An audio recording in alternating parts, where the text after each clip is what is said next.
So later we'll be talking about COVID-19, aka the coronavirus, aka what we call in Taiwan, we call it Wuhan coronavirus.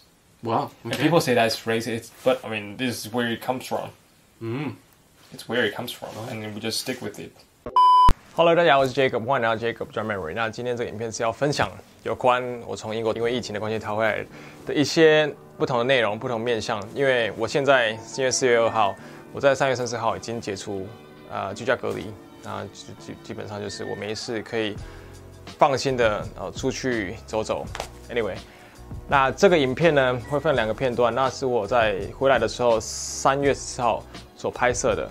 那就是在英国当地，他们的疫情还在案例在400多的时候，我就问他们 before and after， 就是在到400案例之前跟400案例之后，因为在400案例它就是2个礼拜就达到了400案例，然后就问他们就是他们看法跟角度，他们算是比较这3个朋友们，他算是比较开放，也比较觉得在英国的那些人太疏忽了这个疫情。所以造成了那个时候已经造成蛮大的损失跟伤害，他们开始紧张。那个时候呢，他们还没有 lock down 所有东西，大家也没有什么 social distancing， 就是社交距离要保持多少，我不要跟人家就是聚会，不能有聚会，就是 way before 那个时候。现在就是跟大家讲一下前情提要，就是我在那些影片所分享的，或问他们的时候，问他们内容，跟我那时候的状态是怎样。在那个时候，我在那一周请假的时候，学校还没停课，然后大家都没有停课，然后大家都很正常，对他们说就没有什么。那大家也还在讨论说下周要干嘛。那时候我在请假的时候，他们就觉得说，我同学们大部分都觉得说我过度反应了，然后这其实没那么严重啊，你真的想太多了。但是我觉得我在 Facebook 在网络上或家人跟我讲的疫情的严重性，跟我所知道在台湾所得到的资讯，跟在西方完全当时候是完全不一样。他们完全就是就是不太管，就是没事啊，那就是没什么。他还跟我说哦，伊波拉死的这么严重，也没什么人在 care 啊，就是不用这么紧张。对，那个时候很多同学都这样讲，就是英国同学就这样跟我讲，然后我讲说，我也懒得跟你解释，我也懒得跟你这边辩论，我觉得逃命要紧，即使就是我讲难听一点，就是我如果就是生病或死了，我也不想死在国外，因为这不是我的家乡，我觉得这样子还蛮惨的。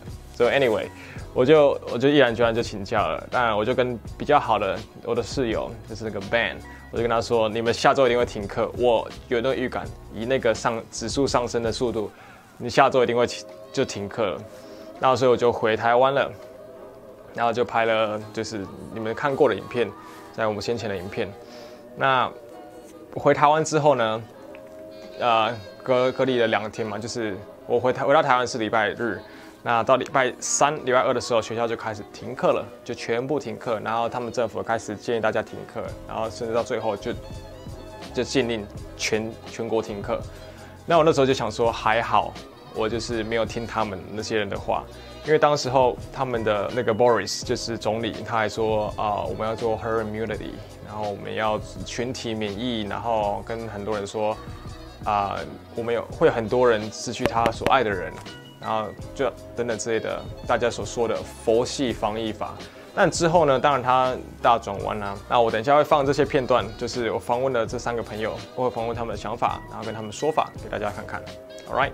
So here we are. Ben is next to me, and yeah, what was your thought? What do you think of this?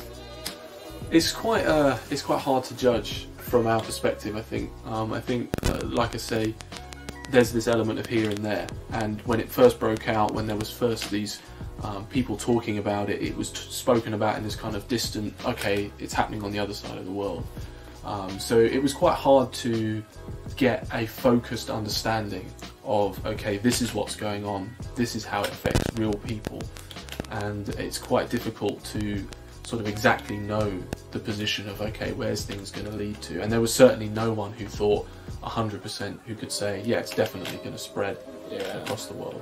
I guess that's probably why people were being so laid back and so like sometimes can be arrogant. Like just, it's not gonna happen. It's not gonna, I think there's a yeah. lot of opinions floating around, Yeah. and there are some people that are convinced that this is an enormous problem, and then there are people who seem to kind of just float on, and it's less of a concern. If it doesn't affect me personally right now, then it's less of an issue. So. Yeah, so whereas in Taiwan or in Asia, we tend to, wear masks because we don't want to, harm other people. We don't want to spread out, and we don't want to get infected. So we protect you as well by doing this precaution. Yeah, interesting. All right. So what's your opinion on this now? As of right Yeah. now, again, it's kind of hard.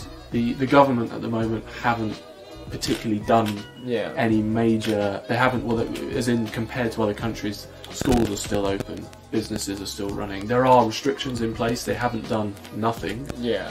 But the advice at the moment is, if you're just feeling I unwell, want to share about what the Prime Minister just said last night. His quote. Many more families are going to lose loved ones before their time. He did share a quote. Yeah, he did Tell us about that. speak to the people.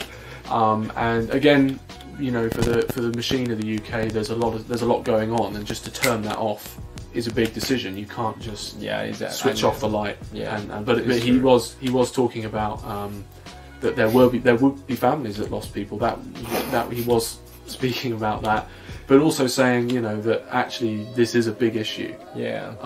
And I think as time moves forward, we'll see what goes on. Do you think he wanted to make more people alert? Yeah, I think aware of this. I think is that one of his strategies? Yeah, I think it's again. There's a lot of people who say that the number of cases isn't the number of cases. Yeah, it's it's far more than that. You'll often see the word confirmed in front of a case, rather than there's this many cases. Oh, well, there's this many confirmed cases. It's gone through the tests, but yeah, there's a lot of people who say that there could be a lot more people with who are developing the condition, who are developing the virus, and so I think he wanted to give people some sense of this isn't something just to ignore. Yeah. Yes, he hasn't directly said let's shut everything down, but he is attempting to, although some would argue quite late in the game, he is trying to sort of push out the information that this isn't just a cold or a flu. Yeah, it's worse than either of those things. Yeah. So thank you, Ben. Thank you for your sharing. So thank you. yeah. So this is Ben, this is Thomas, and I'll be asking them the same question.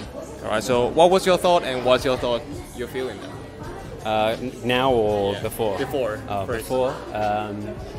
I kind of felt like it was a bit overblown. So people were hyping it up for nothing, but then obviously reports and science, and you come to learn that it is actually quite a serious situation. So then my frustration grew the more we seemed to do nothing when other countries were acting and putting things in place to, I guess, stem the inevitable tide. So yeah. So that was before and after, right? Now, yeah, sort of before and during, really. Yeah. I guess only time will tell how afterwards we will feel about how the whole situation was handled. But I guess if we look at Italy, for example, who've gone into lockdown, it seems as though they're doing something drastic, which probably will work, at least slow it down anyway. And I guess if reports out of China are true, then they've also done the same thing, and that's working for them too. Yeah. Yeah. So I mean, he's native, he's British, and here is Thomas, and he's Danish. So you're asking me the same question? Yeah, same question. Well, so because this came up like straight after the whole World War III thing, I kind of felt like, it's just another like fear-mongering tactic the media is just using to just kind of get people crazy. And people were like panicking, and I hate it when people panic because people don't act smart when they panic, right? But then like you see we saw like the numbers grow, and you can see like they're growing exponentially. And then suddenly people stop caring. So now when it's actually serious, people are stopping caring, which is kind of weird. And I find it strange that so many other countries in Europe are shutting down their countries, like stopping schools and that to stop spread. whilst this country is just kind of like going about its own business, just telling us totally to opposite. Yeah, just telling us to wash our hands, basically. So I think that I think that there will be a lot of issues coming up in this country. Like in a couple of weeks, they might end up in the same situation as Italy before they locked down, where they've got like 15,000 people now.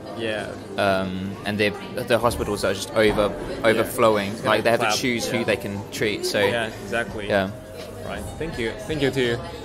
好，这就是我访问这3个朋友，然后他们给的看法，大家可以知道他们很真实的。当时候3月14号那个时候案例只有400多的时候，他们的看法是这样子。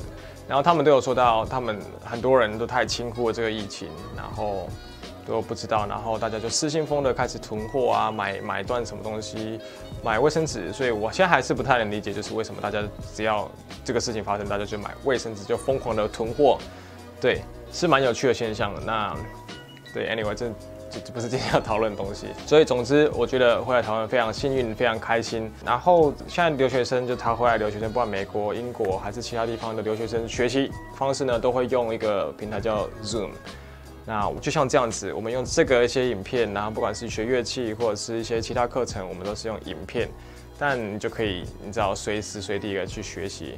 如果大家喜欢这种影片，就是我们生活类的影片啊，不只是打鼓的影片，欢迎订阅、按赞、加分享。然后有什么问题，欢迎在底下留言或私讯我，然后告诉我，然后你蛮想看什么内容，然后我会尽量的尽我所能来做出一些影片。那我们就下回见，拜拜。